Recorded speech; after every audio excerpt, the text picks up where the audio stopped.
তো এই চিংড়ি মাছগুলোকে এখন কেটে পরিষ্কার করে নেব।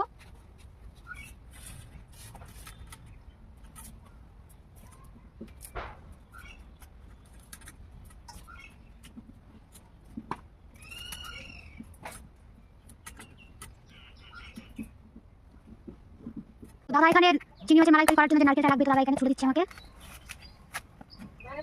এখানে নারকেলটা কুড়িয়ে নিচ্ছে, নারকেলের দুধটা বের করে নেবো। তো তার জন্য এখানে প্রথমে গরম জল দিয়ে দেবো, তারপর ভালো করে মিক্স করে নেবো। তো এখন নারকেলের দুধটা সেঁকে নেবো সেঁকনির সাহায্যে। বাদাম, সর্ষে আর মৌরি এখন মা বেটে নেবে। কাঁচা বাটা, তার সঙ্গে লাগবে রসুন বাটা, আদা বাটা, একটুখানি জিরে বাটা, কাঁচা লঙ্কা, শুকনো লঙ্কা বাটা, আর তার সঙ্গে লাগবে একটুখানি চিংড়ি মাছগুলোকে প্রথমে আমি লবণ, হলুদ, একটু লঙ্কা গুঁড়ো দিয়ে মাখিয়ে নেবো।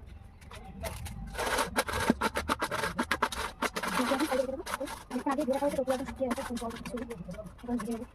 তো কড়াইটা গরম হয়ে গেছে, এখন তেল দিয়ে দেবো চিংড়ি মাছ ভাজার জন্য।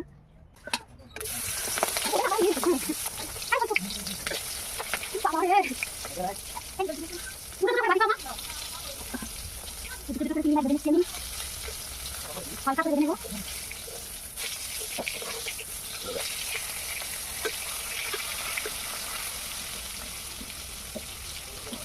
ভাজা হয়ে গেছে, এখন তুলে নেবো। আর দুটো চামচ দিয়ে দেবো। দুটো দিয়ে দেবো। ভাজতে কিন্তু ভাজা রাখি, আর বেশি ভাজা হয়ে গেলে তুলে নেবো। ভাজা আমার কমপ্লিট। তো এই তেলে আমি পেঁয়াজ বাটাটা দিয়ে দেবো, আদা বাটাটা দিয়ে দেবো।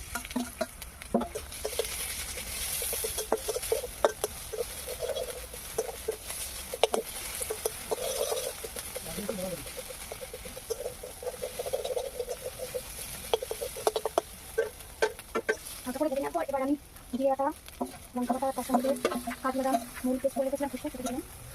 ভালো করে কষিয়ে নেবো। এখন টক দই অ্যাড করবো।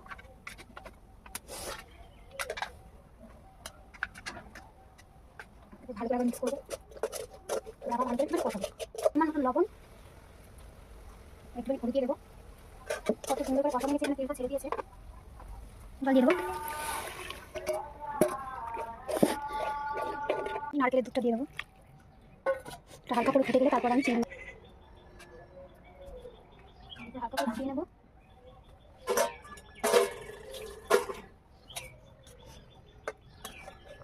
এবার আমি গরম মশলা দিয়ে দেবো।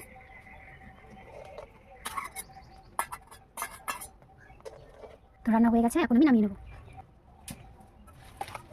তো আমার রান্না পুরো রেডি। তো কেমন হয়েছে অবশ্যই বলবে।